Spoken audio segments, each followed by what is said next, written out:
Ana aşansör dediğimiz cehennemlik ateşleme blödürü komple söküp içi temizleniyor. Ateşleme çubukları kontrol ediliyor, temizleniyor. Arızalıysa değişiyor. Fan motoru o şekilde söküp temizleniyor. Plaka eşanjörü şu arkada görüldüğü gibi soğuk suyu alıp sıcak suya çeviriyor. Zamanla kireç tutuyor. Kireçten dolayı yılda bir cihazın bakımını yapmamız lazım.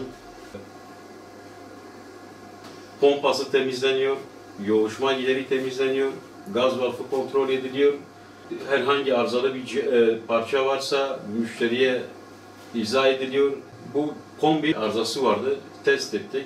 Teste bağlı. Şu anda da cihaz normale döndü, çalışıyor. Şu anda düşürüyoruz.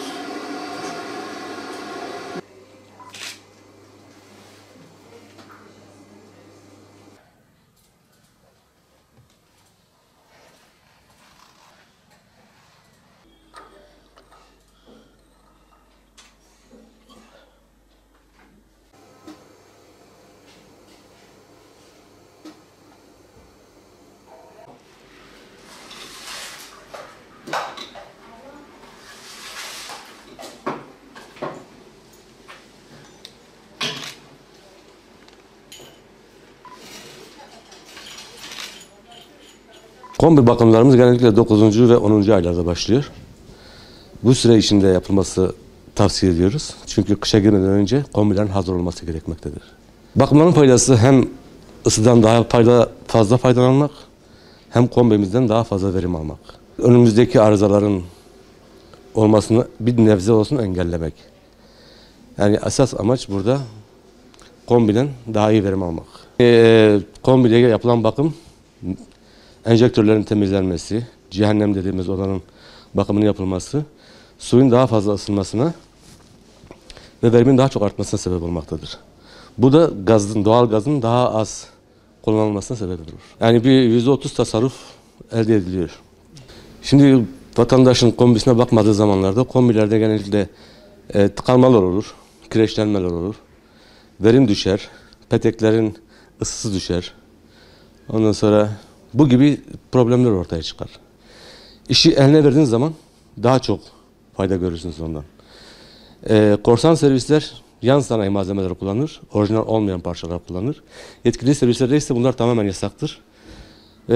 Orijinal parça neyse birebir kendisi kullanılır. Yan sanayi servislerde, korsan dediğimiz servislerde bu parça olmadığı için tamamen tedarik edilen malzemeler ileride daha büyük arızalara sebep olurlar. Ücretlerimiz 80 lira civarındadır. 80 sabittir bu. Bakımlar da 170 liraydı. Şu an kampanya var. 125 liraya bakımlar yapılıyor. Vatandaşların bu kampanyaların faydalanmalarında fayda var. Bakım yapılmadığı zaman Allah korusun contaların bir aksaklık olduğu zaman bir gaz kaçağında telafisi mümkün olmayan sonradan dizimizi dövebileceğimiz Allah korusun diyorum bir daha. Allah kimseye vermesin. Çünkü sonuçları çok ağır oluyor. Gaz kaçaklarının yani bunun telafisi yok. Olmaması için bakacaksın. Bakımı yapılacak yani. O cihazların bakımı yapılacak ki yarın rahat rahat uyuyabilelim.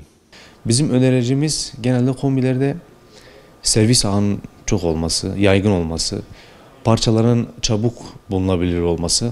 Bizim önceliğimiz budur. Biz hem dairenin büyüklüğüne göre veriyoruz, bir de panel radyatörlerin büyüklüğüne göre veriyoruz. Hani tüm 1+1'lere daha küçük kombiler, işte yarım yoğuşmalı kombiler. Şimdi yoğuşmasız vardı, onlar kalktı.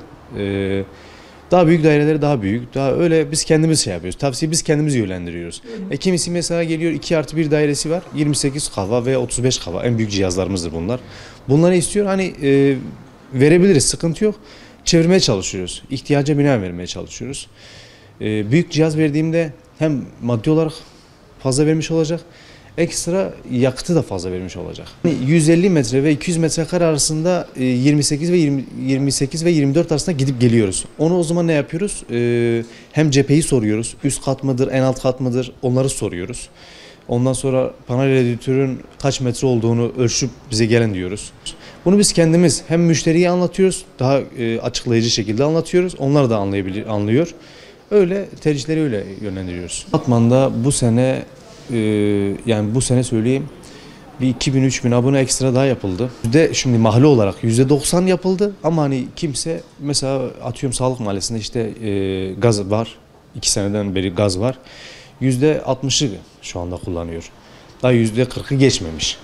Ama gaz deseniz gaz her yere geldi yani. Doğalgazın faydası şimdi şofben kullanılıyordu. Şofbenden kurtuldunuz. Tüp kullanılıyordu. Ayda bir tüp kullanılıyor. Ondan kurtuldunuz. Onun aylık maliyeti mesela nereden bakarsanız 250 idi. Yani işte ortalama bir 5 kişilik bir evde aylık bir tüp giderdi. Şofbende işte 70-80 lira elektrik faturası gelirdi. Şimdi bu ne oldu? Mesela yaz aylarında doğalgaz bu sene ne yaptı? 2 ayda bir size fatura geliyor. Yani nereden bakarsanız %70, %80'e bir tasarruf sağladı. Yılda bir kombilerin bakımını yaptırsınlar. Yaptırınca genel yetkili serviste yaptırsınlar.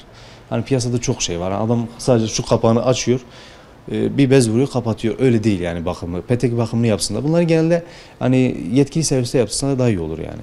Yetkili bayiden yardım alabilirler. Yetkili servislerden yaptırabilirler. Bunlar yani.